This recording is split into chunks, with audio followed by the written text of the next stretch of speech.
अस्सलाम वालेकुम फ्रेंड्स। आज हम जी पढ़ने जा रहे हैं होम गर्ल।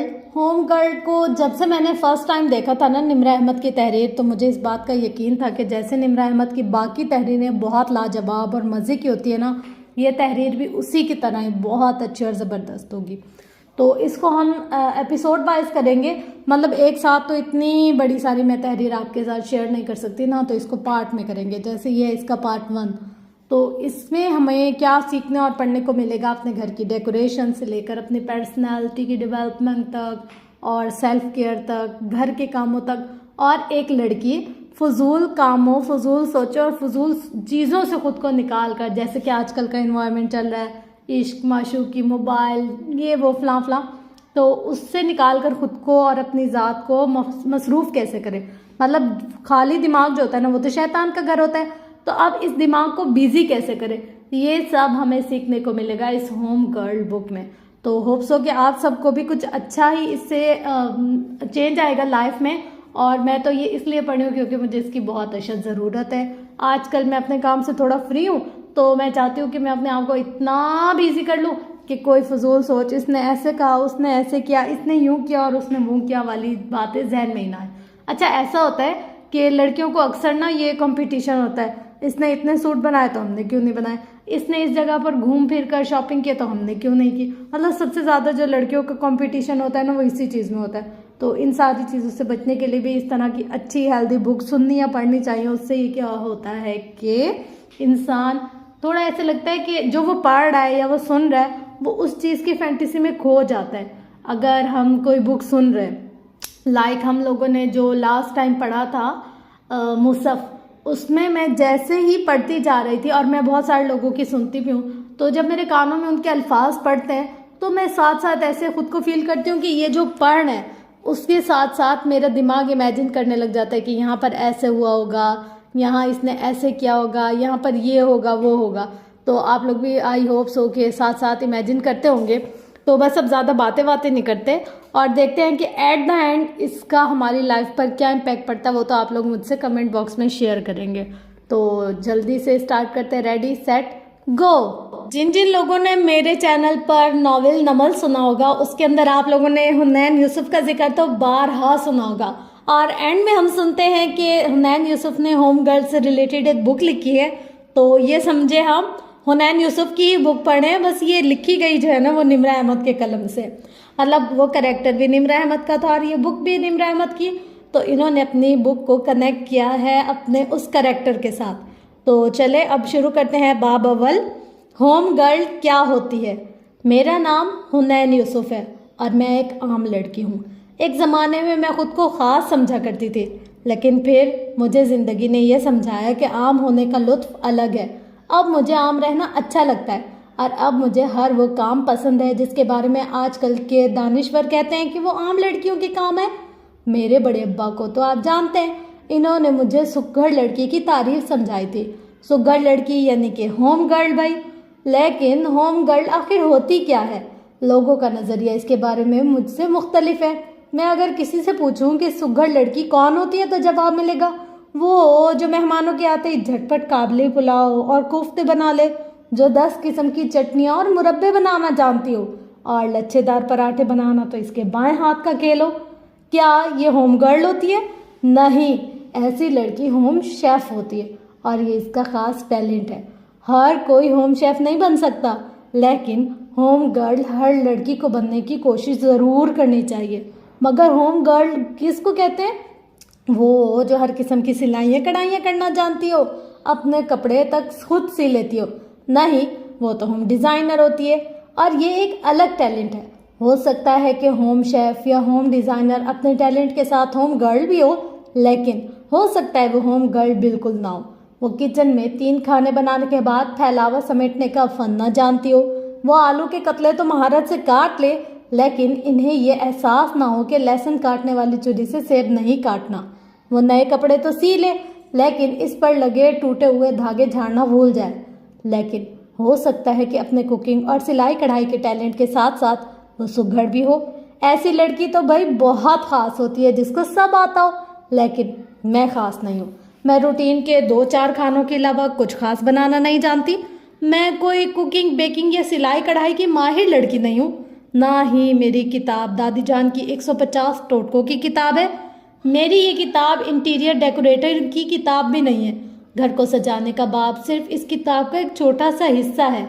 इस किताब को अगर आप इसलिए पढ़ें कि आपको अपना कमरा सजाने में मदद मिले तो आप गलती पर हैं। मेरी ये किताब मेरे सफ़र की कहानी है।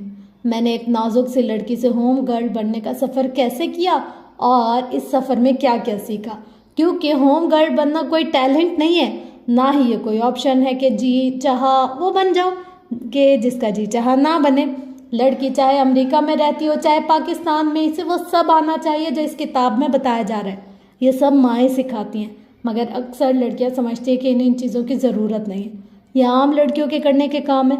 हाँ तो फिर ठीक है, मैं आम लड़की ही सही, लेकिन कोई आम काम सीखे बगैर ख़ास काम कैसे कर सकता है। अब अगर आप में से कोई वाना भी जैली फेमिनिस्ट है तो वो शायद कहे कि ये काम सिर्फ लड़कियां क्यों सीखें, लड़कों को ये काम क्यों नहीं आने चाहिए। तो मेरा जवाब यह है कि रसूल अल्लाह सल्लल्लाहु अलैहि वसल्लम अपने सब काम अपने हाथ से किया करते थे। ये सारे काम लड़कों को भी सीखने चाहिए, मगर इनको ये काम ना सिर्फ इनके बाप सिखाएंगे, ना ही भाई, बड़ी बहनों और माहों को ही इन्हें ये सिखाना पड़ेगा। इसलिए अभी इनकी फिक्र ना करें, पहले खुद सीखें, फिर अपने बेटों और बेटियों दोनों को सिखाएं। मैं ऐसे लोगों को जाली फेमिनिस्ट इसलिए कहती हूँ क्योंकि फेमिनिज्म ये नहीं होता। मैं खुद अंदर से एक फेमिनिस्ट हूँ और मैं समझती हूँ कि हमारी नाजुक लड़कियाँ ऐसे बहुत से काम जो सिर्फ भाइयों या ड्राइवर चाचा के लिए छोड़ दिया करती हैं, वो इन्हें खुद करने चाहिए। असल फेमिनिस्ट होना यही है कि किसी काम के लिए मर्दों की मोहताजी ना हो। आप जिस्मानी और जहनी लिहाज से इतनी मजबूत होनी चाहिए कि अपने काम खुद कर लिया करें। इसलिए मैं समझती हूँ कि लड़कियों को ऐसी किताबें पढ़ते वक्त ये नहीं सोचना चाहिए कि क्यों हमारे ऊपर ये सीखना लाजिम क्यों है, लड़के क्यों ना सीखें। ये माइंडसेट लेकर चलेंगी तो कभी अपनी इस्लाह नहीं कर सकेंगी। दूसरों की फिक्र करने के बजाय हम में से हर एक को अपने बारे में सोचना है कि मैं कैसे खुद को बेहतर बना सकती हूँ। आपने देखा होगा कि एक ख़ानदान में होने वाली खुशी गमी के मौक़ों पर कुछ लड़कियाँ हर चीज़ में आगे आगे होती हैं। वो पूरी जिम्मेदारी के साथ सारे इंतजाम संभाल रही होती हैं और कुछ लड़कियाँ अपने मोबाइल फ़ोन्स पर कुर्सियों पर बैठी होती हैं। ख़ानदान के बड़े किन लड़कियों को ज़्यादा वक्त पसंद करते हैं और हम कामों की जिम्मेदारी किसको सौंपते हैं, हम सब जानते हैं। और बड़ों के कामों का अहल होना बहुत बड़ी सादत की बात होती है। शायद आजकल के मनफी जहन के लोग आपको ये बताएं कि लड़कियों को किसी की नौकरानी बनने की ज़रूरत नहीं होती वगैरह वगैरह, लेकिन मुझसे पूछें तो ख़ानदान और ससुराल में अपनी जगह बनाने के लिए मेहनत और रियाजत करनी पड़ती है। घर ऐसे नहीं बन जाते। हमारी माओ ने ऐसे नहीं हमें पाला के बड़ा किया। बहुत लोगों की ना चाह के भी खिदमत करनी पड़ती है और तब कहीं जाके इन खिदमतों के अजर मिलते हैं, वरना सब्र और रियाजत के अजर की खुशखबरियाँ ना सुनाई गई होती। अपने घरों को जन्नत बनाने के लिए मुशक्क़त करना पड़ती है और ये मेहनत होम गर्ल के करने वाले बुनियादी काम सीखे बगैर नहीं की जा सकती।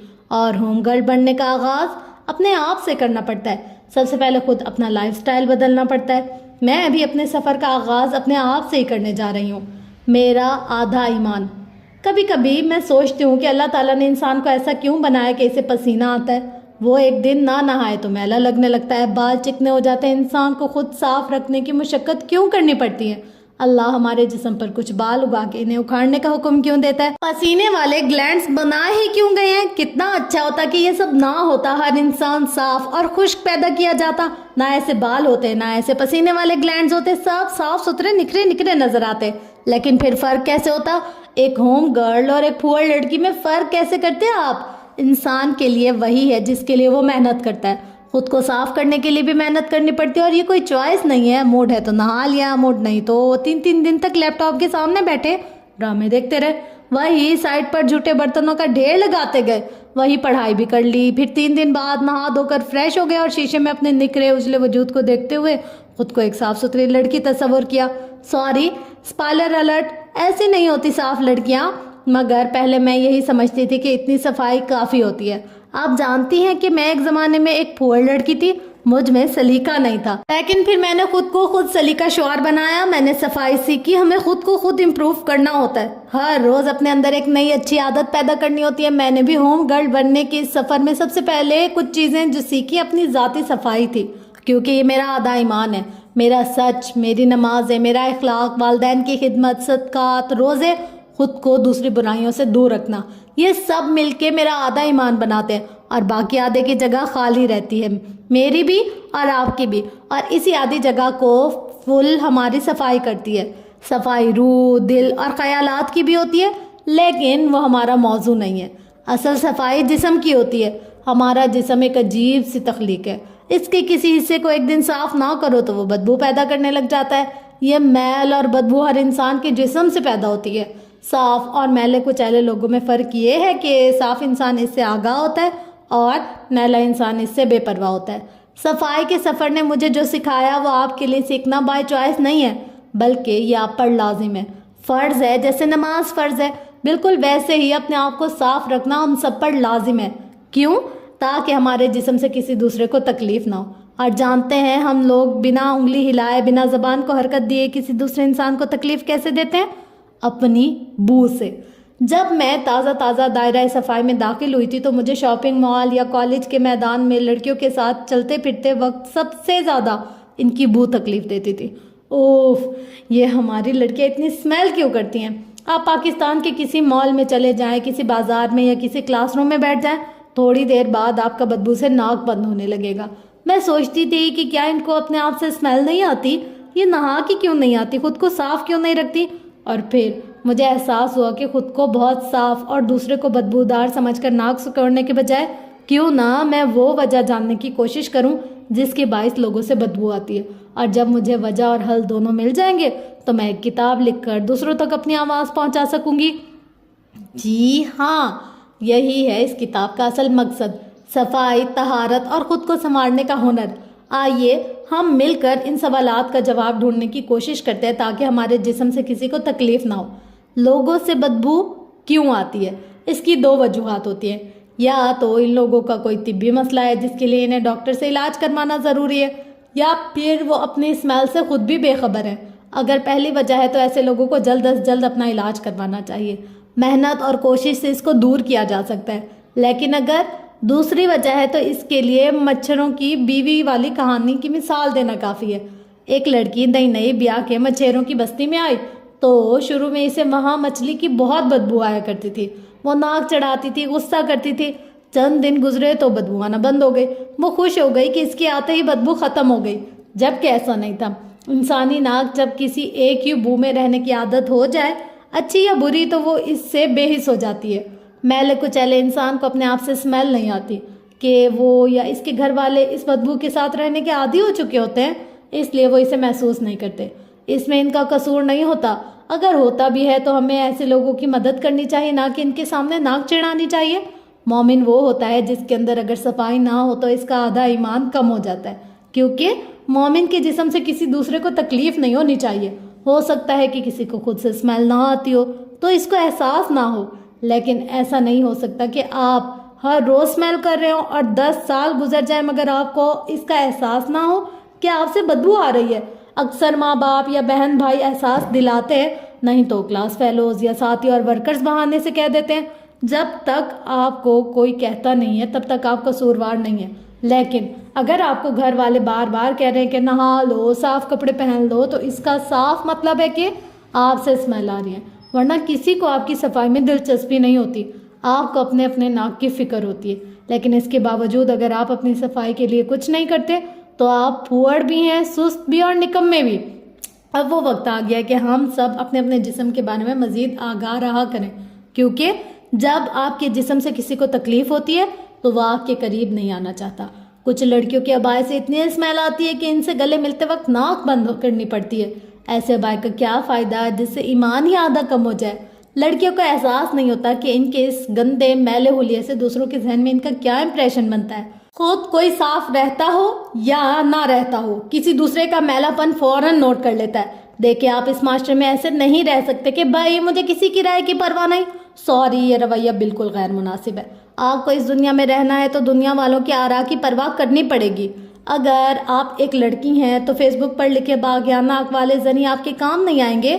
आपको घर बसाने की ख्वाहिश भी है, अपने लिए एक हीरो जैसा शौहर भी चाहिए, एक हैप्पी एवर आफ्टर भी चाहिए। तो ये सब कुछ सलीके और आदाब के बगैर नहीं मिला करता। चिड़िया भी घर बनाती है तो तिनका तिनका जमा करती है। मेलेनिन समझते हैं कि ये इनका हक है कि इन्हें हर चीज़ प्लेट में रखकर दी जाए। ऐसा नहीं, हमारी माँओं ने बहुत सब्र किया था, बहुत बर्दाश्त दिखाई दी, बहुत मेहनत और सलीके से इन्होंने अपने घर बनाए थे। आपके घर में तो घर वाले आपका फुहड़पन बर्दाश्त कर लेते हैं, लेकिन लाइफ पार्टनर्स और ससुराल वाले आपको कभी मार्जिन नहीं देंगे। मेरी बात लिख कर रख लें। इसलिए अगर आपको कोई एहसास दिला चुका है कि आपसे स्मेल आती है तो आपको इस बारे में सुस्ती नहीं दिखानी चाहिए, बल्कि एक समझदार लड़की की तरह इसका सदेबाप करना चाहिए। मगर एक मिनट, क्या आपको वाकई मालूम है कि आपसे स्मेल आती है? क्योंकि बाज़ औक़ात इन लड़कियों से भी स्मेल आती है जो खुद को मैला नहीं समझती। कॉलेज, शॉपिंग मॉल या दफ्तर में ऐसी ख़वातीन बज़ाहिर बहुत अच्छे कपड़ों में, बने हुए बालों और मेकअप के साथ जा रही होती हैं। दूर से देखने में वो अच्छी लगती हैं, लेकिन करीब आओ तो उनसे स्मेल आ रही होती। अजीब सा लगता है ना, क्योंकि इनके अपने ख्यालात में वो साफ़ हैं, अच्छी भी लग रही हैं, कपड़े भी बज़ाहिर साफ़ हैं, लेकिन फिर स्मेल की वजह? दरअसल इन्हें एक सुनहरी असूल मालूम नहीं जो मैं आपको बताने जा रही हूँ, जो मैंने खुद बड़ी देर से समझा लेकिन समझ लिया, और ये आपको अपने कमरे में लिख कर लगाने की ज़रूरत है। क्योंकि अब जो मैं कहने जा रही हूँ इसे आपने गौर से सुनना है और सारी उम्र के लिए अपने दिल पर नक्श कर लेना है। जिस दिन आप ये समझ लेंगी, इस दिन आपसे स्मेल आना बंद हो जाएगी। और वो सुनहरी असूल ये है कि परफ्यूम गुस्ल का मुतबादिल नहीं है। मैं अपनी बात दोहराती हूँ, परफ्यूम किसी भी तरह नहाने का मुतबादिल नहीं हो सकता। परफ्यूम किसी भी तरह नहाने का मुतबादिल नहीं हो सकती, क्योंकि परफ्यूम बदबू ख़त्म नहीं करती। होता यह है कि बग़ैर नहाए ख़वातीन नया लिबास पहन के, मेकअप करके, परफ्यूम छिड़क कर बाहर निकलती हैं। ऐसे में इनको लगता है कि परफ्यूम की महक इनकी स्मेल को कवर करेगी, लेकिन सरप्राइज सरप्राइज सरप्राइज, ऐसा नहीं होता।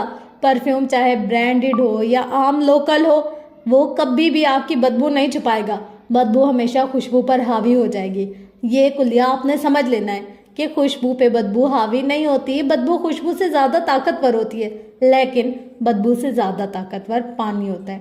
जिस क्वालिटी के परफ्यूम आम तौर पर इस्तेमाल किए जाते हैं, इनकी खुशबू जल्द उड़ जाती है और पीछे केमिकल की बू रह जाती है। होता यह है कि कुछ ख़वातीन बग़ैर गुस्ल किए कामदार जोड़ा पहनकर किसी फंक्शन पर चली जाती हैं।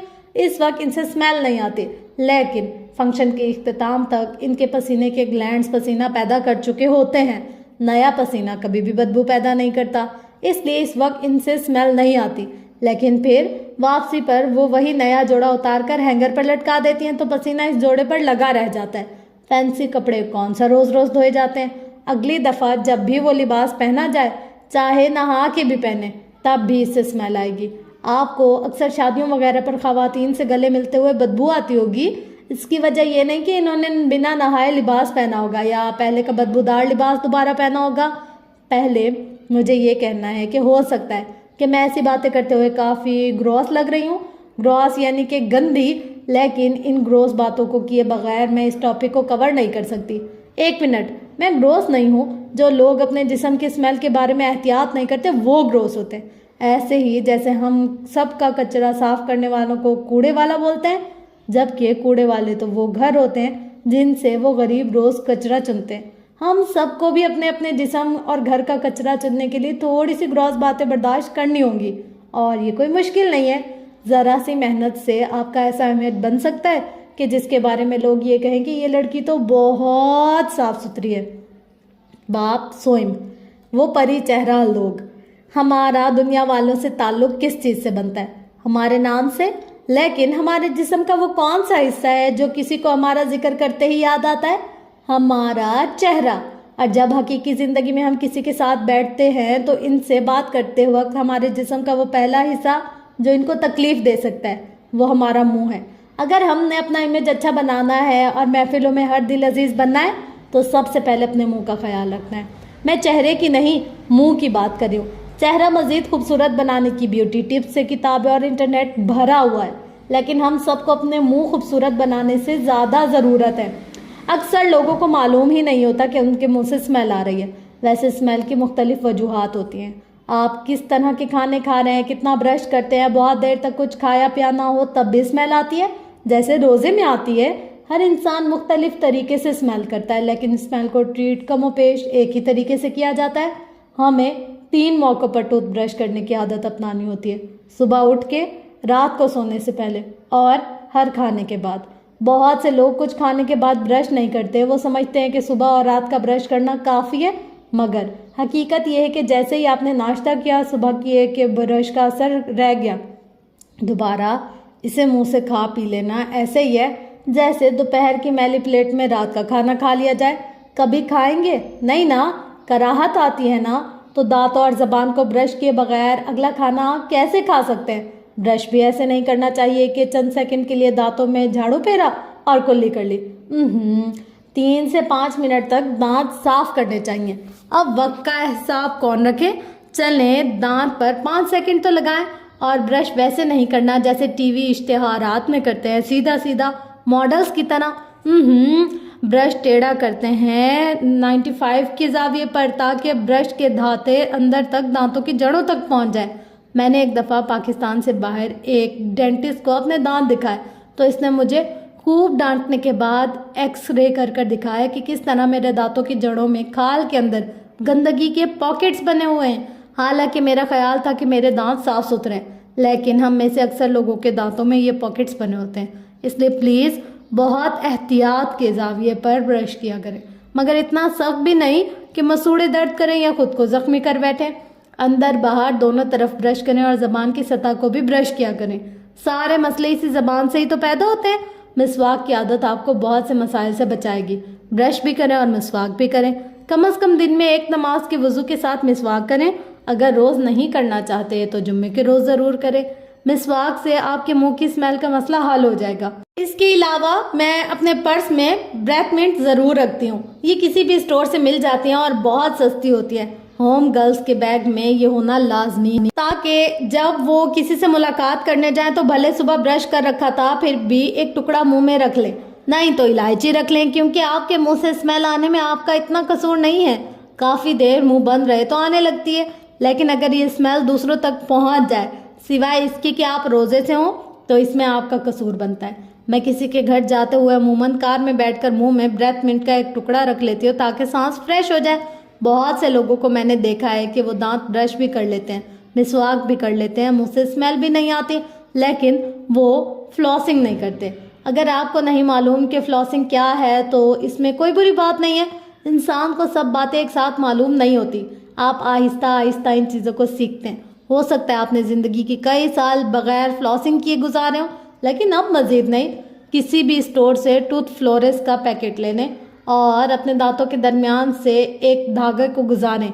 अच्छा, अपनी अम्मी की सिलाई मशीन का धागा ना लेना खुदा के लिए, नलकी का धागा साफ़ नहीं होता।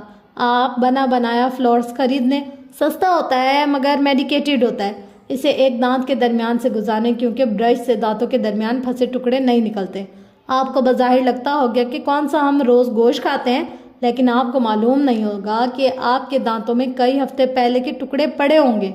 आप एक एक दांत के दरमियान से धागा गुजारेंगे, देखेंगे नन्हे नन्हे ज़रात धागे के साथ बाहर आएंगे।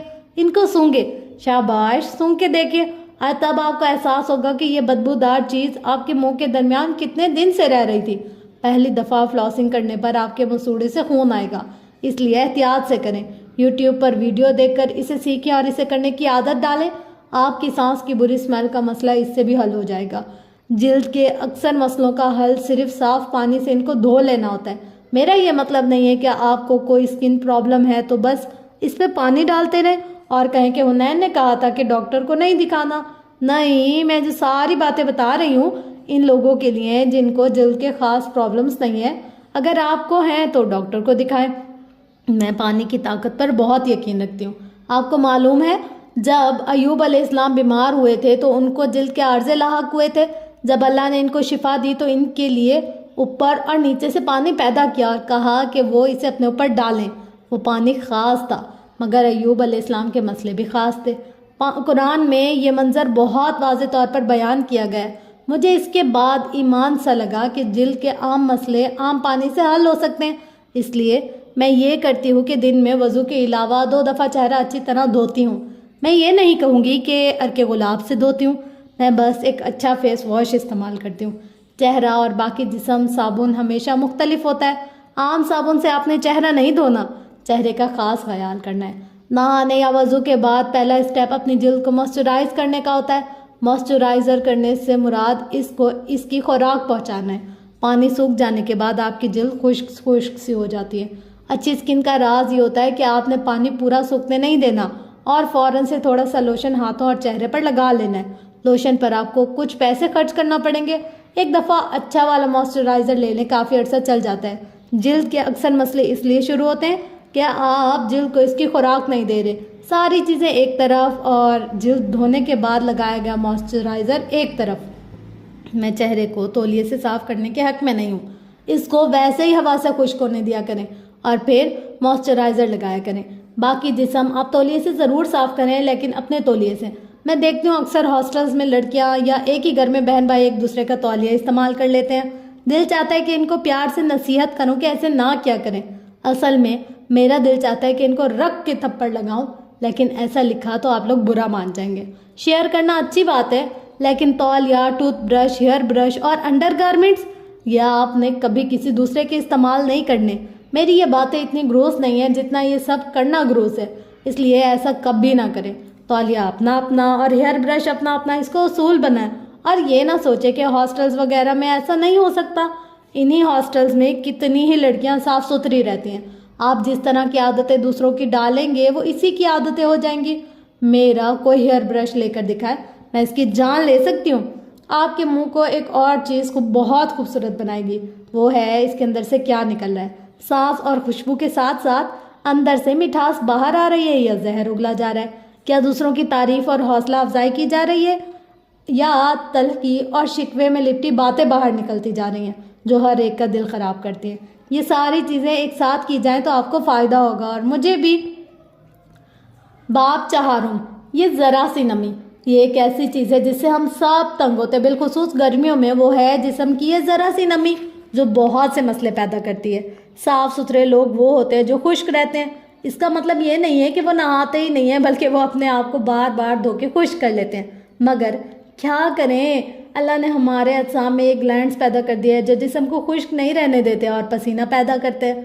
पसीना बदबू ऐसी नहीं पैदा करता जैसे बाल पैदा करते हैं या बालों की जड़ों में छुपा गंद।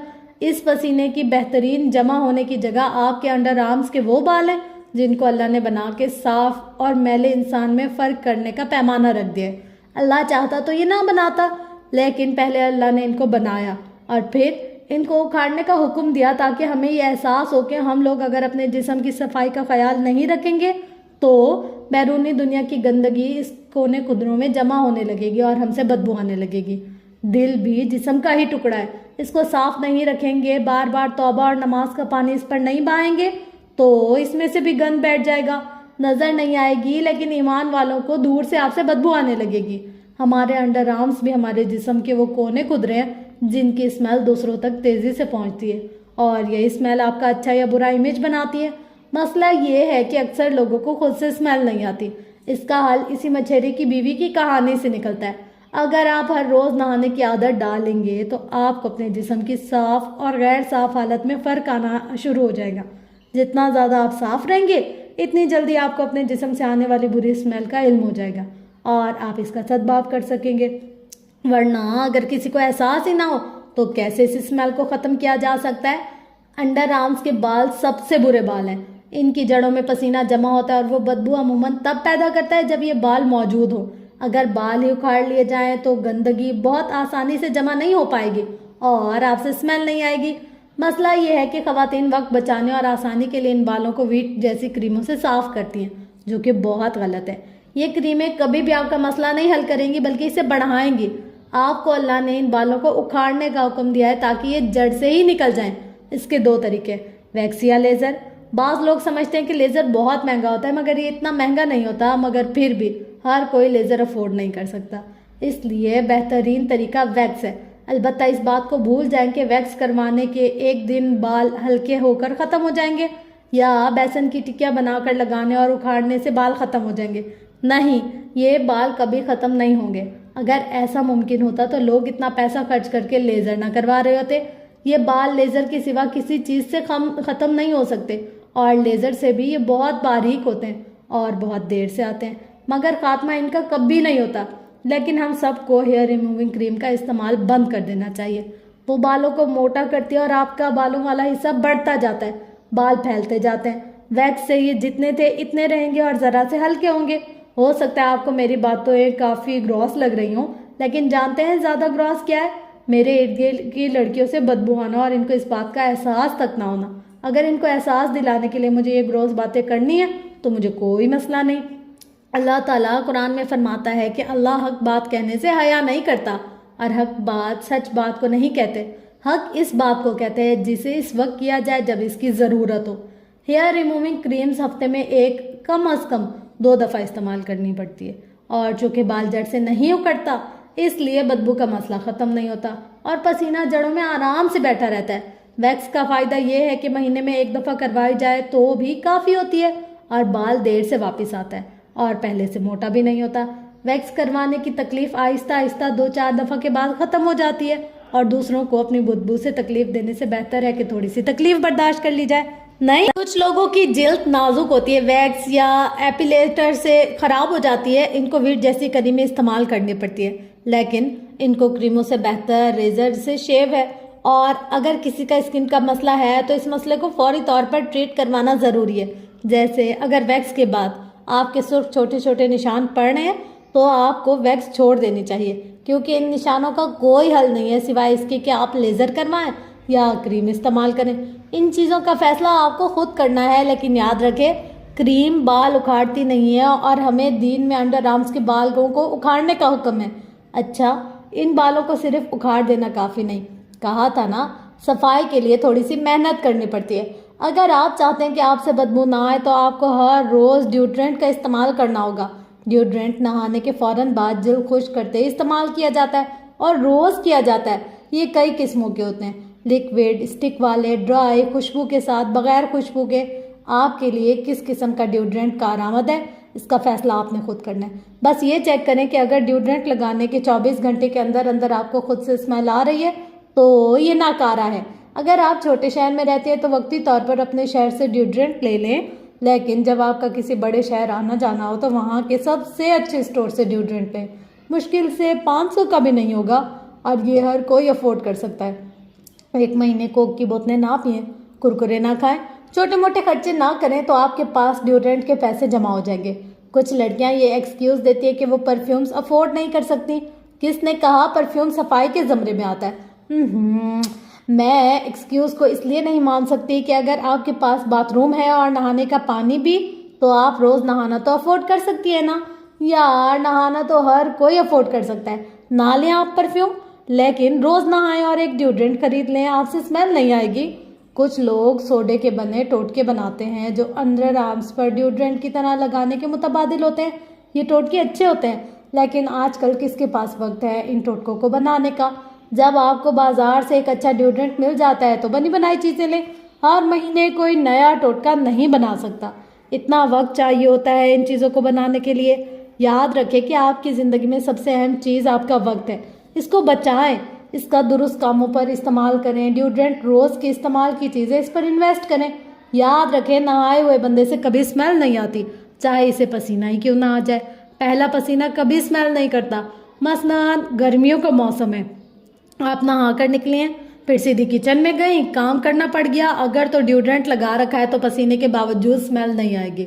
अगर नहीं लगाया था तब भी चंद घंटे तक स्मेल नहीं आनी चाहिए। आप दोबारा पंखे पर जाकर बैठेंगी, पसीना सूख गया, स्मेल नहीं आई। अब अगर दोबारा आपको पसीना आया तब वो स्मेल पैदा करेगा। दूसरा पसीना स्मेल पैदा करता है। जब एक पसीना खुश्क हो जाए और आप दोबारा गुस्ल ना करें तो दोबारा पसीने का आना स्मेल पैदा करता है। अगर आप सिर्फ डिओड्रेंट लगा लें तो बहुत बचत हो जाएगी। अंडर आर्म्स पर पसीना आएगा ही नहीं और 24 घंटे बाद आपने वैसे ही नहा लेना है ना। ये छोटी छोटी आदतें अगर आपकी रूटीन का हिस्सा हो और अगर आप अंडर आर्म्स के बाल साफ करती हो तो आप गर्मी में भी दिन में 1 दफ़ा नहाकर गुजारा चला सकती हैं। कम अज़ कम आपसे किसी दूसरे को तकलीफ तो नहीं होगी। कुछ लोग नहाते वक्त अपने कान नहीं साफ कर पाते क्योंकि कान तो बस ऐनक खड़े करने की कहीं जगह या हैंड्स फ्री उड़ने के। होता यह है कि शैम्पू वगैरह कानों के पीछे जमा होकर सूख जाता है, इसलिए गुस्ल के दौरान अपनी उंगलियों से अपने कानों को साफ करने की आदत डालें और बहुत ज़्यादा एयर कॉटन वाली स्टिक का इस्तेमाल ना किया करें, वो कानों को फ़ायदा कम और नुकसान ज़्यादा देती हैं। बालों को ज़्यादा से ज़्यादा तेल लगाने की भी आदत डालें, मगर तेल लगाने के आदाब कहते हैं कि एक दिन से ज़्यादा तेल बालों में ना छोड़ा जाए। 24 घंटे के अंदर अंदर इसे धो लें, फिर अगले दिन बेशक दोबारा से लगा लें। और शैम्पू के बाद कंडीशनर की भी आदत डालें। नहाने के दौरान अपने ऊपर से शैम्पू और साबुन वगैरह को अच्छी तरह उतारने की ज़रूरत होती है, मगर पानी का बहुत ज़्यादा ज़िया नहीं करना चाहिए। रसूल अल्लाह सल्लल्लाहु अलैहि वसल्लम 1 साल से 5 मदूद मकदार का तक का पानी से गुस्ल फरमाते थे, यानी तकरीबन 3 लीटर पानी से। और आप सल्लल्लाहु अलैहि वसल्लम से ज़्यादा पाकीज़ा कोई नहीं था। अगर रसूल अल्लाह सल्लल्लाहु अलैहि वसल्लम इतने से पानी से अपने जिस्म मुबारक को गुस्ल दे सकते हैं, तो हम सबको शॉवर के नाम पर घंटों गर्म पानी में खड़े रहने की ज़रूरत नहीं है। इस पानी का भी अल्लाह हिसाब लेगा, इसलिए प्लीज़ पानी ज़ाया ना किया करें।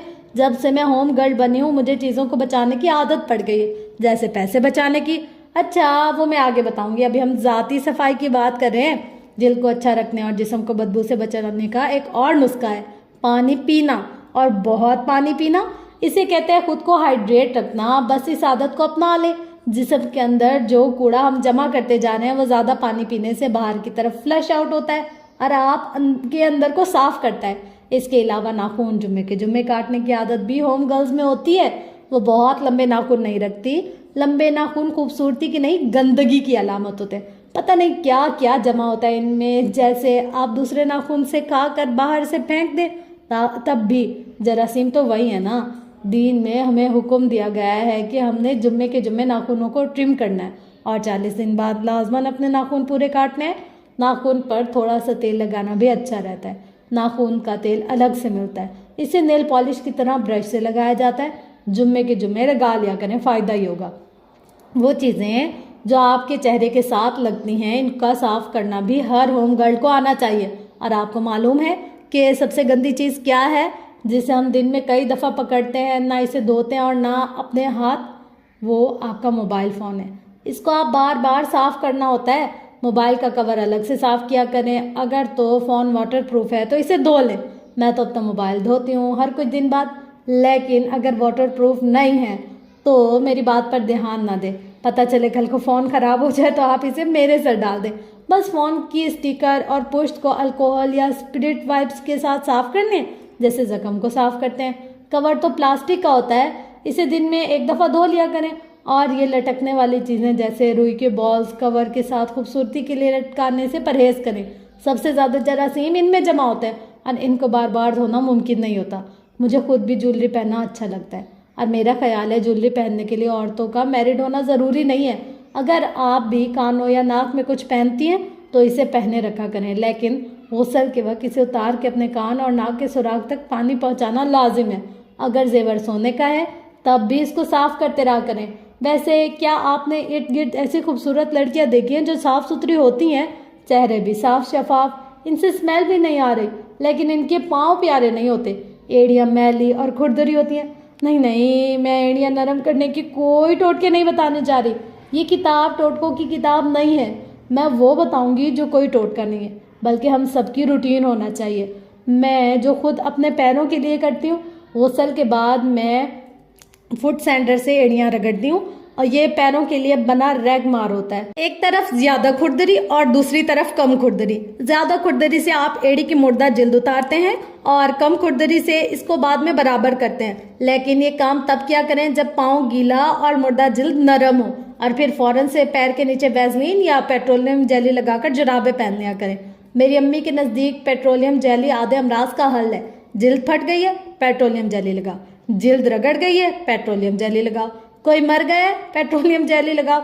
अच्छा सॉरी, वैसे क्या आपके पैर भी मेरी तरह ज़्यादा चलने से दुखने लग जाते हैं? मेरे तो इसलिए दुखते हैं क्योंकि हमारे यहाँ मिलने वाले जूते हमारे पैरों के मुताबिक डिज़ाइन नहीं किए गए होते। अब हम बाहर से जूते तो मंगवाने से रहे। इसका एक बहुत अच्छा हल है अपने जूतों के अंदर इन सोल्स डालना।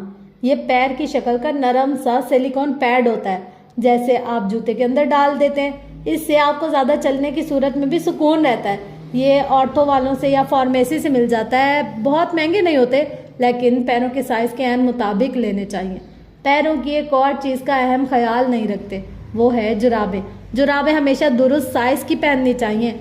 बहुत तंग पहनने से पैर का नाखून आगे से दब जाता है और अंदर घुस जाता है। फिर वो अंदर ही ग्रो करने लगता है, जो तकलीफदा बन जाता है। इसलिए नहाने के बाद जब पैर के नाखून नरम हो तब एहतियात से काटें। नुदरत बहन मुझसे अपने नाखून कटवाती है, साथ साथ बोलती भी जाती हैं, अम्मियों के नाखून काटो तब इन्हें मसला होता है, ना काटो तब मसला होता है। मुझे अम्मी के नाखून काटने में बड़ा मज़ा आता है, सारे बदले पूरे करने का मौका मिल जाता है। खूब अंदर तक काटती हूँ, फिर पायडीन लगा देती हूँ ताकि सेप्टिक ना हो। अम्मी का बैकग्राउंड म्यूजिक अलबत्ता जारी रहता है। कुछ लड़कियां अलमारी से कपड़े निकाल के यूं ही पहन लेती है, इस्त्री नहीं करती। इस्त्री करने में कितना वक्त लगता है? एक कमीज पर 3 मिनट, एक शलवार पर 2 मिनट, दुपट्टे पे शायद 4 मिनट। मैंने कैलकुलेट करके देखा है, इससे ज्यादा नहीं लगता। टोटल हुए 9 मिनट। कपड़े इस्त्री ना करने से ये लड़कियां पूरे 9 मिनट बचाती हैं। मैं अक्सर इन अजीम कामों के बारे में सोचती हूँ जो ये लड़कियां रोज के 9 मिनट बचा कर करती होंगी। यकीनन मरीख पर जिंदगी के आसार तलाश कर लेती होंगी, या कोई किताब लिख लेती होंगी, या 10 मेहमानों की दावत तैयार कर लेती होंगी। अगर इन तीनों में से 9 मिनट में कुछ नहीं हो सकता और सिर्फ इंस्टाग्राम और फेसबुक स्क्रॉल ही करना है या किसी व्हाट्सएप का लास्ट सीन स्टॉक करना है, तो बेहतर है इन 9 मिनट को कपड़े इस्त्री करने में लगा दिया जाए, क्योंकि होम गर्ल्स इस्त्री किए बगैर कपड़े नहीं पहना करती। चेहरे की तरफ आए तो इस पर मेकअप करना अच्छी बात है। मुझे तो हल्का फुल्का मेकअप हर वक्त करना पसंद है, अम्मी को नहीं पसंद। खैर है, अम्मी की तो मैं भी पसंद नहीं। कभी इम्कान है कि मैं इनको घर के दरवाजे पर कंबल में लिपटी पड़ी मिली थी।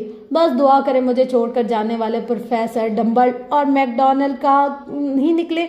बड़े अरसे से अपने माथे पर वो स्कार ढूंढ रही हूँ जो मिला नहीं। खैर, स्कार भी ना हो तब भी मेकअप करना चाहिए। और इसके अलावा पता है क्या करना चाहिए? मेकअप रात को साफ करना चाहिए। आपने लोशन ड्यूड्रेंट के अलावा जिस चीज़ पर पैसा खर्च करना है वो क्लिनजर है। एक अच्छा क्लिनजर लें। कंपनी का नाम नहीं बता सकती क्योंकि मुझे किसी ने नाम बताने के पैसे नहीं दिए। काश कोई दे देता। लेकिन अच्छे स्टोर से अच्छा क्लिनजर लें और गीले चेहरे पर क्लिनजर लगाकर रुई से साफ करें, फिर टोनर से दोबारा चेहरा साफ कर लें और मुंह धो के हल्का सा लोशन या नाइट क्रीम लगाकर रात को सो जाएं। असल में आप पर लाजिम है कि रात को अपनी जल्द को सांस लेने दें। इसे किसी चीज़ की तह में ना छुपा दें। मेकअप इसको सांस नहीं लेने देता, इसलिए इसे उतारना नागुज़ीर है। मेरी एक और अच्छी आदत है कि मैं रात को बाल ब्रश करके सोती हूँ। बहुत ज़्यादा नहीं, बस इतने कि गिरे खुल जाएं। लेकिन मेरी ज़्यादा अच्छी आदत ये है कि मैं ब्रश से बाल निकाल के इन्हें किसी कोने में यूं ही फेंक नहीं देती। मैं इनको गोल रोल करके बिस्मिल्लाह पढ़ के इनको गिरा लगा के इन्हें किसी चीज़ या लिफाफे वगैरह में डालकर डस्टबिन में फेंकती हूँ। शयातीन आपके इर्द गिर्द बिखरे बालों और नाखून उठाते हैं और इनके ज़रिए खुदा जाने क्या क्या शरारतें करते हैं। ये मैं नहीं कह रही, ये हमारे उलमा इकराम बताते हैं। मैं बिस्मिल्लाह इसलिए पढ़ती हूँ क्योंकि ये पढ़कर जो गिरा लगाए जाते हैं इसे शैतान नहीं खोल सकता, इसलिए अपनी ऐसी पर्सनल चीज़ें यूँ ना फेंका करें। इसी तरह का ज़ाती किस्म का कचरा हमेशा बेहतरीन तरीके से डिस्पोज ऑफ करना चाहिए। मैं जिस्म के गैर ज़रूरी बालों को जड़ से उखाड़ने के हक़ में हूँ, सिवाय बहुओं के। हदीस पाक में इसकी ममानियत है, यानी कि अल्लाह ने बहुओं के बाल उखाड़ने से मना किया है। सब मुसलमान औरतों को मालूम होता है कि आईब्रो बनवाना गुनाह है, मालूम है कि नहीं? लेकिन जिस काम को करने का इंसान का दिल चाहता है ना, वो इसे करने का बहाना ढूंढ लेता है, वरना तो ज़मीर मुलामत कर कर मार ही दे। लेकिन अब आप दुनिया जहान की तोजीहात और दलाइल ले आएँ कि मैं शौहर के लिए बनाती हूँ, मेरी भवें बहुत घनी है, मैं यूँ अच्छी नहीं लगती। ये वो जो चीज़ें मना है वो मना है। आपने आईब्रो के बाल उखाड़ने ही नहीं है, क्योंकि ऐसी औरतों पर अल्लाह की लानत है। लानत कहते हैं अल्लाह की रहमत से दूरी को। क्या हम चाहते हैं कि जब अल्लाह की रहमत नाजिल हो तो हम इससे महरूम कर दिए जाएं? जैसे बारिश बरसे तो कुछ लोगों के ऊपर छत तान दी जाए और वो बस इसे देख सके प्यास से हलक और तरसी हुई आंखों के साथ, और इस पानी को छू ना सके। ऐसी ही होती है रहमत, बारिश की तरह आसमानों से नाजिल होती है। चंद बालों की वजह से खुद को इससे महरूम ना करें। हमारी ज़िंदगियों में इतने बड़े बड़े मसले हैं जिनके हल के लिए हम अल्लाह की रहमत के मोहताज हैं, फ़कीर हैं। इसके आसमानों की तरफ देखते रहते हैं कब वो हमारे लिए मदद नाजिल फरमाए। ऐसे में ये बज़ाहिर छोटे छोटे गुनाह करके खुद को इस रहमत से महरूम ना किया करें। चंद बाल ही तो हैं, इनको ना छेड़ें तो क्या हो जाएगा। हाँ, जिन बालों के बहुत ज़्यादा घने या मर्दाने हों, उलमा इनको तराशने खराशने की इजाज़त देते हैं। अरब ममालिक में ख़वातीन ब्लीच वगैरह या रेज़र से इसकी तराश खराश कर लेते हैं। मैं कोई मुफ्ती नहीं हूँ, इसलिए जिनका वाकई मसला हो इनको अलग बात है, लेकिन 90% लोगों के आईब्रो नॉर्मल होते हैं, इसलिए कोशिश किया करें कि इन्हें ना उखाड़ें। इसलिए कि अल्लाह ताला को ये पसंद नहीं है। आप इसके बगैर भी अल्लाह को ज़्यादा अच्छी लगेंगी। दीन में सिर्फ आईब्रो के बाल उखाड़ना मना है। अपर लिप्स और चेहरे के दूसरे बाल उखाड़ने वगैरह की ममानियत नहीं है, इसलिए नापसंदीदा चीज़ों को मुमकिन हद तक दूर कर लेना चाहिए। चेहरा आपकी सबसे नाजुक शय, इसका ख्याल रखा करें। और मेकअप उंगलियों से भी लगा सकते हैं और आंसू की शक्ल के स्पंज से भी। और उंगली से लगाना हो तो रिंग फिंगर तीसरी उंगली से लगाया करें, यानी इस उंगली का टच सबसे ज़्यादा लाइट होता है। इन गश्त शहादत का टच भारी होता है। जिस्मानी सफाई में एक और चीज़ का बहुत ज़्यादा ख्याल करती हूँ कि जब पसीना और लिबास मैला हो जाए तो नहा के कपड़े बदल लें। लेकिन क्या सिर्फ लिबास का ख्याल रखना ज़रूरी है? अबाया और चादर का क्या? नए कपड़ों पर मैला अबाया पहनकर हम दूसरों के लिए नाकाबिले बर्दाश्त बन जाते हैं। जो अबाया आपने एक दफ़ा घर से बाहर पहन लिया, इसे वापस आते ही उतार कर सीधा वॉशिंग मशीन में डाला करें। कपड़े धुलने पर पैसे नहीं लगते। डिटर्जेंट महंगा है तो पानी से धो लें, मगर अबाया धोए बगैर दोबारा ना पहना करें। रोज़ धुला हुआ अबाया ना पहनना का किसी के पास बहाना नहीं होता। मैं मान ही नहीं सकती कि जो अबाया लेना अफोर्ड कर सकता है वो इसे धोना अफोर्ड नहीं कर सकता। सिर्फ सुस्ती होती है और अपनी स्मेल से आगाह ना होना। इतना करें कि आम से 2-4 अबाए लेकर रख लें और बदल बदल कर पहने। लेकिन एक ही अबाया जब भी आपने दूसरी दफ़ा पहनना है, इसमें से स्मेल आ रही होती है तो वो आपकी सारी शख्सियत ही मार देगा। अबाए को पहनने से पहले सूंघा करें। आपसे आने वाली बदबू दूसरों को अजियत देगी। अबाए वाली लड़कियों का इमेज अलग ख़राब हो जाता है क्योंकि बाहर की सारी गर्द और मिट्टी आप अपने अबाए पर समेटती जाती हैं। अबाया गंद का मरकज़ बन जाता है जो नज़र नहीं आता, लेकिन इसे सूंघा जा सकता है। अक्सर लड़कियाँ मखसूस अयाम में नहाने से परहेज़ करती हैं, हालांकि ऐसे दिनों में नहाना ज़्यादा ज़रूरी है। और नैपकिन हर 8 से 12 घंटे बाद बदलना इससे भी ज़्यादा ज़रूरी, क्योंकि अगर आप सूंघने की हिस्स तेज़ नहीं है तब भी आपसे उठती स्मेल दूसरों को बहुत जल्द आ जाती है और यूँ आपका इमेज ख़राब होगा, दूसरे को अजियत अलग पहुँचेगी। वैसे तो स्मेल का सद्देबाब ड्यूड्रेंट से हो जाता है, लेकिन ड्यूड्रेंट के बाद 3 चीज़ें आपको जिस्म पर खूब लगानी चाहिए। एक बॉडी स्प्रे या बॉडी मिस्ट, ये इतना हल्का होता है कि आपको ही इसकी खुशबू आती है, किसी दूसरे को नहीं। दूसरी ईडो टोटाइल, ये होता है, ये ईडो परफ्यूम से हल्का होता है। ईडो को आप कपड़ों पर भी लगा सकते हैं, लेकिन बुनियादी तौर पर इन खुशबुओं को कलाई, गर्दन, सीने, कोहनियों के दरमियान, कानों के पीछे या घुटनों के अंदर लगाया जाता है। घर में आप ये 3 चीज़ें लगाएं, लेकिन घर से बाहर जाते हुए परफ्यूम ना लगाएं, बेहतर है। पहली 2 चीज़ों की महक दूसरों को नहीं पहुंचती, सिर्फ तब पहुंचती है जब आपसे कोई गले मिले और यूँ किसी नामहरम के बाजार वगैरह आपके बॉडी स्प्रे सूंघ लेने का ख़तरा नहीं होता। अलबत्ता परफ्यूम की महक दूर तक पहुंच जाती है और वो गुनाह है, इसलिए इससे एहतराज करना चाहिए। लेकिन घर में खुशबू लगानी चाहिए और ज़रूर लगानी चाहिए। किसी ऐसी महफिल में जहाँ नामहरमों से इंटरेक्शन नहीं होता वहाँ भी लगा कर जाना चाहिए। अच्छा, लेकिन लोग परफ्यूम के ख़िलाफ़ होते हैं और इत्र लगाते हैं, क्यों भला? क्योंकि परफ्यूम में अल्कोहल होती है। अल्कोहल की 2 टाइप्स होती हैं, मेथनॉल और एथनॉल। मेथनॉल एक जहरीला केमिकल है जो जिस्म के लिए नुकसानदायक और वो शराब जैसे मशरूबात में इस्तेमाल होता है। और एथनॉल इस्तेमाल होता है परफ्यूम में। ये फैक्ट्री फर्मेंटेशन से बनता है। इसको अगर मुंह के ज़रिए जिस्म के अंदर ले जाया जाए, वो भी कसीर तादाद में, ये तब भी नुकसानदा होता है। लेकिन ये परफ्यूम में इस्तेमाल होने से वो नुकसानदा नहीं रहता। अल्कोहल यानी शराब वगैरह में मेथनॉल इस्तेमाल होता है, एथनॉल परफ्यूम और दवाइयों में इस्तेमाल होता है। फिर भी अगर कोई अपने तकवा की वजह से ऐसी चीज़ों से बचना चाहता है तो आजकल सब ब्रांड्स के ऑयल बेस्ड परफ्यूम भी आ गए हैं। इनकी खुशबू बहुत प्यारी होती है, आप इनको भी इस्तेमाल कर सकते हैं।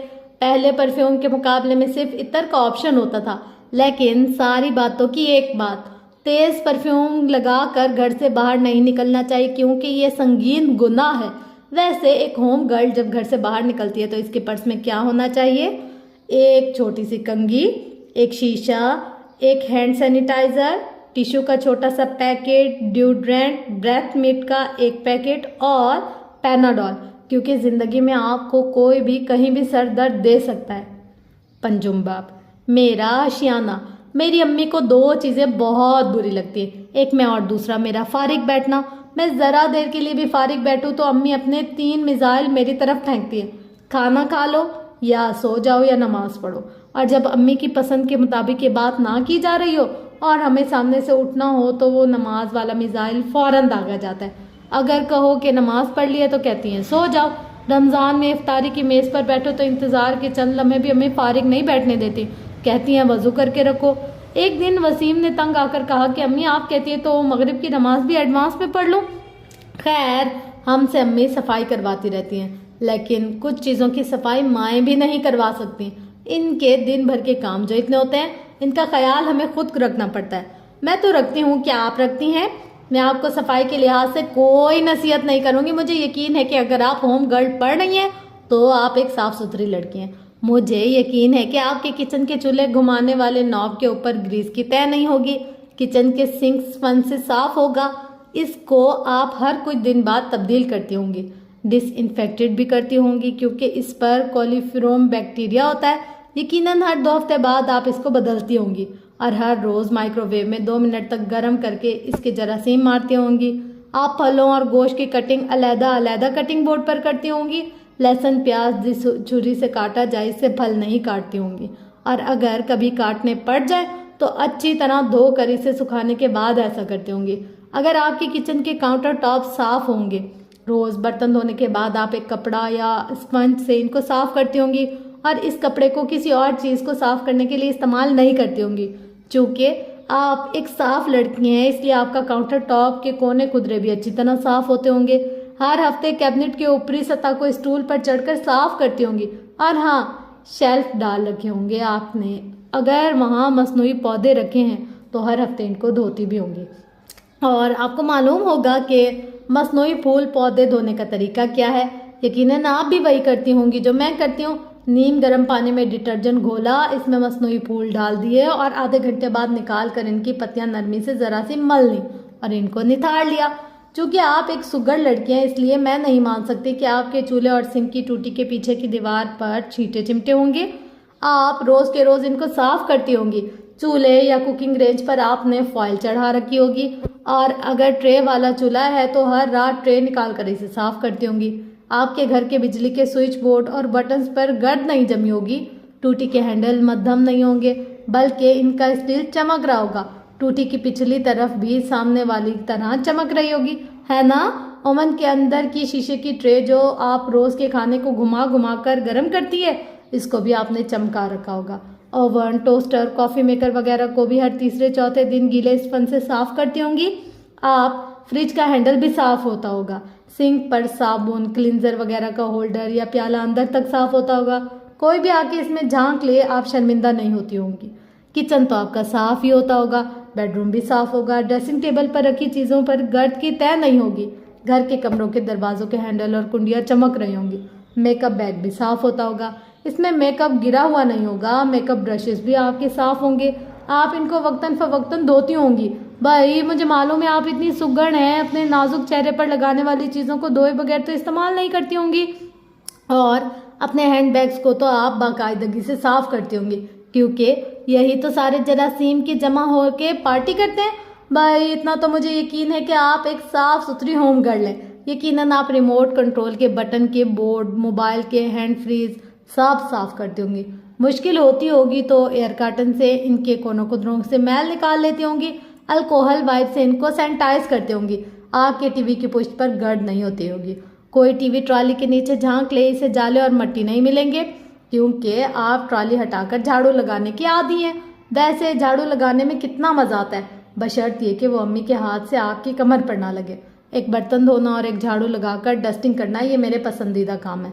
सफाई और पाकीज़गी का एहसास, तशकीन, तशवीर, इसका अपना लुत्फ़ है। थकावट भी थकावट नहीं लगती। आप तो खैर से मुझसे ज़्यादा सुगड़ होंगी। अपने पर्स से रसीदें और गन वगैरह हफ्ते के हफ्ते निकालती होंगी। पर्स भी ज़्यादा खानों वाला लिया होगा ताकि हर चीज़ अंदर ऑर्गेनाइज्ड रहे, है ना? चूँकि आप अपने किचन और बेडरूम वाला लाउंज वगैरह का एहतियात और ख़याल रखती हैं, तो नहीं हो सकता कि आपका बाथरूम नीट और क्लीन ना हो। आपके घर में भी मेरी तरह असूल होगा कि अपने बाद बाथरूम इस्तेमाल करने वाले के लिए कोई चीज़ तकलीफ़ का बायस ना बने। एग्जॉस्ट चलाकर या खिड़की खोलकर बाहर निकलने की तलकीन की जाती होगी। और मुझे यकीन है कि आपने भी घर वालों को गुस्ल के बाद वाइपर लगाने की आदत डाल रखी होगी, क्योंकि साफ़ बाथरूम दरअसल खुश्क बाथरूम होता है। गीला बाथरूम कराहा तामीज़ होता है, चाहे फ़र्श पर गुस्ल का पानी ही गिरा हो। इसलिए आप अच्छी तरह वाइपर लगाकर फ़र्श को खुश्क कर कर निकलती होंगी। आपके वॉश बेसन और कमोड के अकब की जगह वैसे ही साफ़ होगी जैसे आईना। भले टाइल्स पुरानी हो और खूबसूरत ना हो, लेकिन वो साफ़ होती होंगी। टूथब्रश होल्डर अंदर से ऐसे चमक रहा होगा कि आप बिना किसी झिझक के अपना ब्रश इसमें खड़ा करती होंगी। ब्रश आपने मुंह के अंदर ले जाना होता है, इसको गंदे ग्लास में खड़ा करने का सवाल ही पैदा नहीं होता, क्योंकि आप यकीनन जानती होंगी कि जरासीम के लिए ग्लास के पैंदे से ऊपर की तरफ सिमट करना कोई मुश्किल काम नहीं है। आपके बाथरूम के नल भी चमक रहे होंगे क्योंकि आप इसको स्पंज से रगड़ रगड़ कर हफ्तावार साफ करती होंगी, और जहां पानी काम ना करे वहां पानी में सिरका या छोड़े टोटकों को इतने पैसे में एक अच्छा टॉयलेट क्लीनर आ जाता है, आप इसी से नल के धात साफ कर लेती होंगी। आपकी वॉल ग्लास के पीछे जाले भी नहीं होंगे, ना पर्दों की रीलिंग के दरमियान मकड़ियों ने घर बना रखे होंगे। आप अलमारियों के अंदर अखबार बिछाकर चीजें रखती होंगी, और अगर अभी मैं आपके घर में झांक लूँ तो इन अखबारों के नीचे कोपिक्स और फिनाइल की गोलियां रखी मिलेंगी जो आपके कपड़ों को महफूज रखती होंगी। चूंकि आप ये किताब पढ़ रही हैं तो आप एक होम गर्ल हैं, इसलिए आप ड्रेसर मिरर को भी हफ्ते में एक दफ़ा कम से कम ग्लास क्लीनर या गीले अखबार से साफ करती होंगी। और होम गर्ल के घरों के आईने और शीशे धुलने नहीं होते, अपने गद्दों को धूप लगवाती होंगी और धुलवाती होंगी। बेड कवर वगैरह को भी धूप ना लगवा सके तो इन पर ऐसे स्प्रे ज़रूर करती होंगी जो मुज़र सेहत ना हो, लेकिन बेड बग्स, बेड के कीड़ों को ख़त्म करने।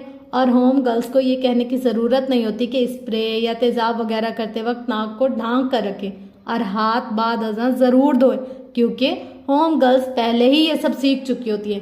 जैसा कि मैंने कहा, मुझे आपको सफाई से मुतालिक कोई नसीहत करने की ज़रूरत नहीं है, आपको ये सब बातें पहले से ही मालूम है, आप इन पर अमल भी करती होंगी। इसलिए आगे चलते हैं।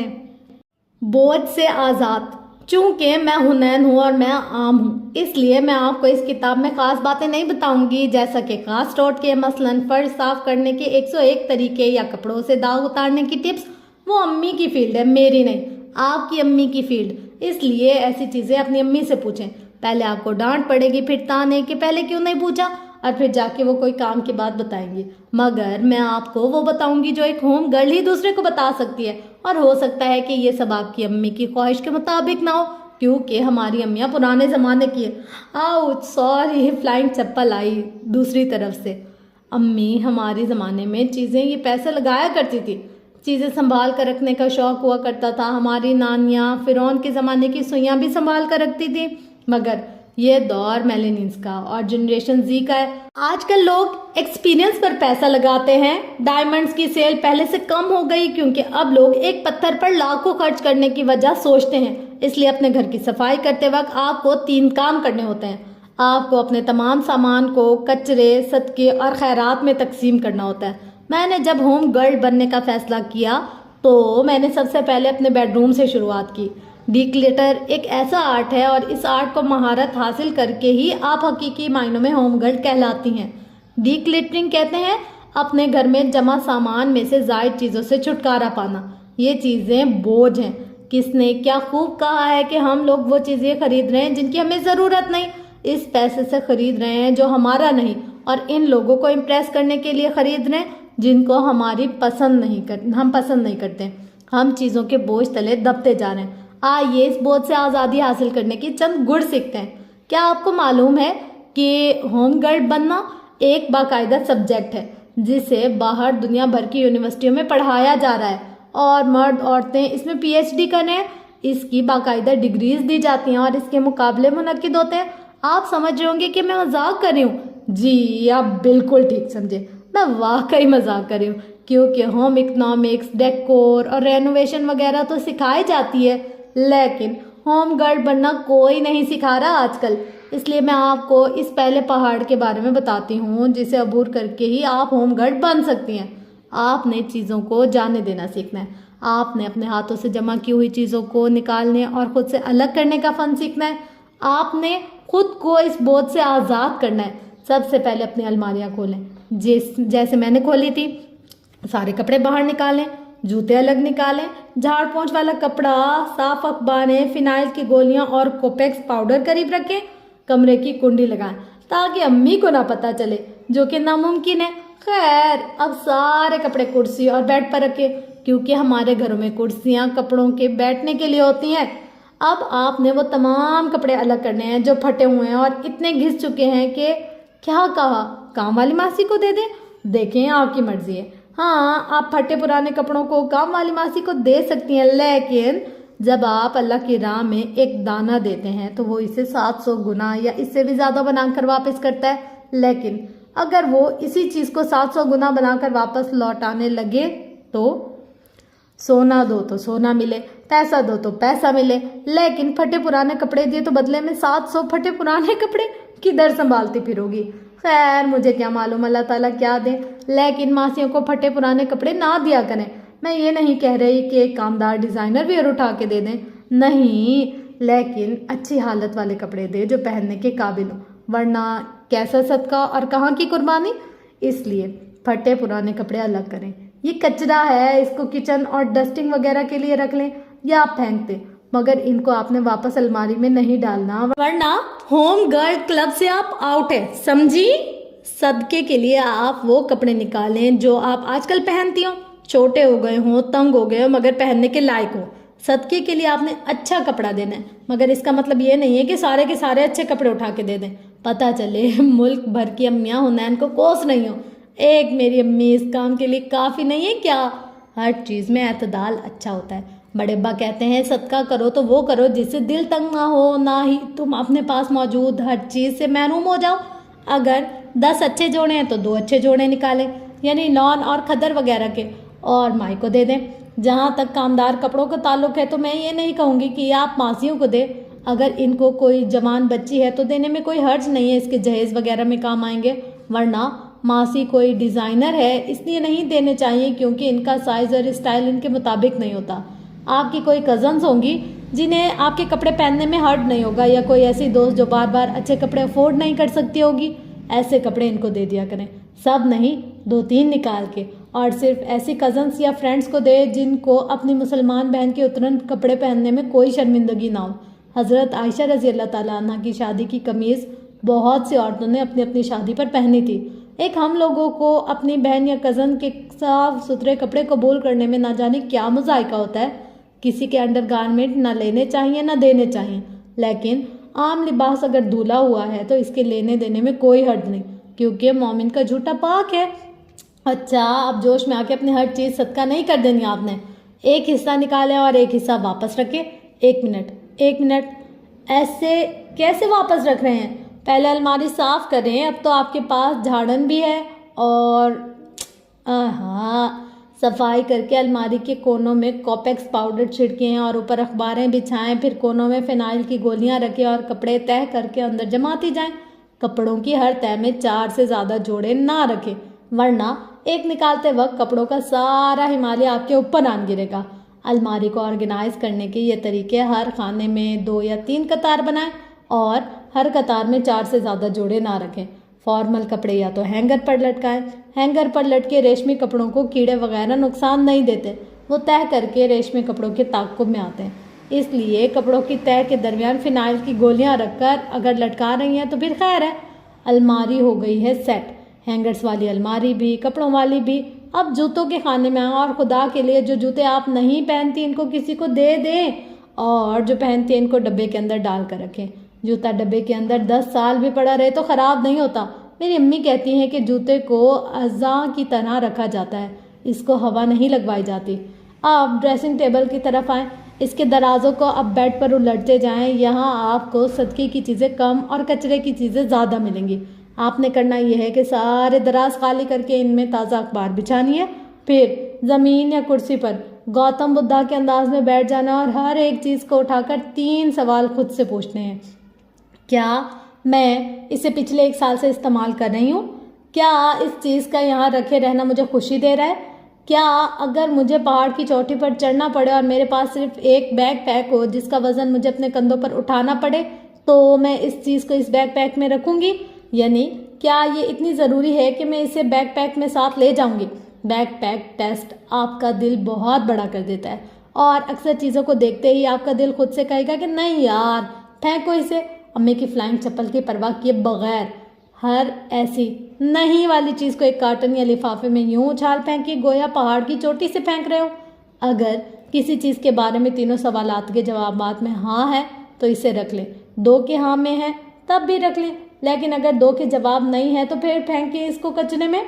आपने किसी दराज में ऐसी चीज़ रखनी है जिसके जो जवाब में 2 या 3 नहीं मिले। सादगी सर झाड़ मुंह फाड़ बदरंगे कपड़ों में चादर लपेट कर फिरने का नाम नहीं है। सादगी चीज़ों की मोहब्बत से खुद को आज़ाद करने का नाम है। अपने इर्द गिर्द जितना सामान आप इकट्ठा करेंगे इतना आप अपनी ज़िंदगी को पेचीदा बनाएंगे। हुस्न सादगी में, और इस किताब का मकसद आप होम गर्ल को सादगी का हुस्न समझाना है। किचन की डीक्लिटरिंग करते वक्त आपने एक्सपायर्ड मिसालों के डब्बे फेंकने हैं और चेक करना है कि बरसात के मौसम की वजह से मिसालों में कीड़े तो नहीं पड़ गए। किचन की सफाई करते वक्त हिफाजती तदाबीर एहतियात करना ना भूलें। सबसे पहले अम्मी के सारे जूते गायब कर दें। इनको यूट्यूब पर ड्रामा लगाकर कमरे में दें और कोशिश करें कि ये काम इस वक्त करें जब अम्मी किचन में ना हो। अम्मी की चीज़ों की जगह ना बदलें, सिर्फ गंद निकाल कर वापस सब कुछ वहीं रखें। इसलिए एक वक्त में एक खाना साफ करें, इसे सेट करें, फिर दूसरे की तरफ चलें। अम्मी का किचन अंदर से अमूमन साफ होता है, लेकिन वही फिरौनों के ज़माने के मसाला जात संभाल कर रखने की आदत, आउच, आई मेरी तरफ फ्लाइंग चप्पल। एक तो सच बोलने का ज़माना नहीं रहा। और हाँ, जब अगली दफ़ा अम्मी किचन में दाखिल हों तो इनसे एक महफूज फासले पर रहें। जूते, हैंगर और बेलन को छुपा दें और जो फूल अम्मी की ज़बान से झड़े इन पर खुदा का शुक्र अदा करें कि इसने अम्मी का साया आपके सर पर सलामत रखा हुआ है। और अगर कोई अम्मी, किसी की अम्मी मेरी ये किताब पढ़ रही है तो प्लीज़ अपनी बेटियों को इस तरह की सफाइयाँ करते वक्त आज कैसे ख्याल आ गया या छोड़ो छोड़ो तुम हर चीज़ ख़राब कर दोगी जैसी चीज़ें ना कहा करें। इनको एतमाद दें, इनको अपनी मर्ज़ी से घर तब्दील करने दिया करें। एक तरफ आप ये शिकायत करती है कि आपकी बेटियां काम में हाथ नहीं बटाती, दूसरी तरफ जब वो अपने घर में मोहब्बत में गिरफ्तार होती हैं और इसको सजाने संवारने निकलती हैं तो आपको परेशानी लाक हो जाती है। डियर, किसी की अम्मी, आपका घर परफेक्ट नहीं है। आपको सब कुछ मालूम नहीं है। आपकी अम्मी को भी सब कुछ मालूम नहीं था। ना आपकी बेटी को इस किताब से या गूगल से सब कुछ मालूम हो जाएगा। हर औरत को थोड़ा थोड़ा मालूम होता है। खूबसूरत घर वो होते हैं जहाँ सब अपने थोड़े को मिला लें और अपने घर को मिलकर संवारें। और एक अहम बात, बर्तनों की शीशे वाली अलमारी में जहाँ कीमती बर्तन सजे हैं इधर से अंडे निकालना ना भूलें। अंडे अंडे अंडे समझते हैं ना, वो अंडे जो इन बर्तनों ने दिए हैं। भाई इतने बरसों से वो अंडों पर ही तो बैठे थे ना, इसलिए तो इनको कुड़क मुर्गी की तरह एहतियात से निकाल के साफ करके वापस रख दिया जाता है और वो बर्तन सिर्फ मेहमानों के नसीब में होता है। वैसे अब तक आपकी अम्मी के जहेज के डिनर सेट के चूज़े निकल आने चाहिए। अगर चूज़े नहीं निकले तो इन बर्तनों को निकाल कर इस्तेमाल करना सीखें। हमारे यहाँ कीमती बर्तनों को घर वालों के इस्तेमाल में लाने का रिवाज ही नहीं होता। खुद हम प्लास्टिक के बर्तनों में खाना खा रहे होते हैं और कीमती बर्तन संभाल कर रखे होते हैं। भाई ज़्यादा से ज़्यादा क्या होगा, बर्तन टूट जाएगा ना तो टूटने दे, सेट का डोंगा टूट जाएगा, प्याली का हैंडल चकनाचूर हो जाएगा तो होने दो। बर्तन तब टूटता है जब इसकी उम्र ख़त्म हो जाती है। ये रसूलुल्लाह सल्लल्लाहु अलैहि वसल्लम ने हमें बताया। अगर इस डिनर सेट के डोंगे की उम्र 10 साल है तो वो 10 साल शोकेस में सजा रहने के बाद एक दिन सालाना सफाई के मौके पर मुलाजिम के हाथ से गिरकर टूट जाएगा, या वो 10 साल हर रोज़ घर वालों की मेज़ पर इनको खाना पेश करके एक दिन टूट जाएगा। टूटना इसने वैसे भी है अपने मखसूस वक्त पर। ये इंतखाब आपका अपना है कि आपने बर्तन के चूज़े निकलवाने हैं या इनको इस्तेमाल करना है। हर घर में एक से ज़्यादा कीमती डिनर सेट होते हैं। एक मेहमानों के लिए रहने दें और बाकियों को बारी बारी निकाल कर इस्तेमाल कर लिया करें। इन चीज़ों का क्या फ़ायदा जिनको इस्तेमाल ना किया जाए, भले वो नानी के जहेज़ के हों या दादी के जहेज़ के ज़माने की याद। ट्रस्ट मी, वो टूट भी गए ना तो नानी माइंड नहीं करेगी ना दादा, आपको आपके इनके नाम के सदके पहुँचाएंगे, दुआएं पहुँचेंगी। डिनर सेट इनको खबर तक नहीं मिलेगी। पक्की बात है, चीज़ों की मोहब्बत से निकलना सीखे, बर्तन टूटने पर दिल ना तोड़ा करें। ये सब मादी चीज़ें इनको खोना सीखें, पुराना जाएगा तो नया आएगा। इनको इस्तेमाल करें, इनको बरतें, इनको पुराना करें, इनको घिसाएं और फिर फेंक दें, तब आपको नई चीज़ें अता होंगी। खुद को इन कांच के बर्तनों और पत्थर की चीज़ों को कैदी ना बनाएं। अम्मी कुछ भी कहें, आपने अपने घर से गैर ज़रूरी चीज़ें निकाल देंगे। मैं ज़रा अगला बाब अम्मी की चप्पल की रेंज से दूर जाकर लिखती हूँ क्योंकि इनका ख्याल है कि मैं लड़कियों को बिगाड़ने वाली किताब लिख रही हूँ। तो जी फ्रेंड्स, ये थी हमारी होम गर्ल की एपिसोड 1। तो कैसा लगा आपको पढ़कर? मतलब बहुत बड़ी सारी बुक नहीं है, लेकिन यह है कि बहुत इन्फॉर्मेटिव है और होप्स हो कि आप लोग को अच्छा लगा होगा। काफ़ी चीज़ें जो मैंने सीखी ना बहुत अच्छी थी। और अब देखते हैं कि अगली एपिसोड में क्या होता है।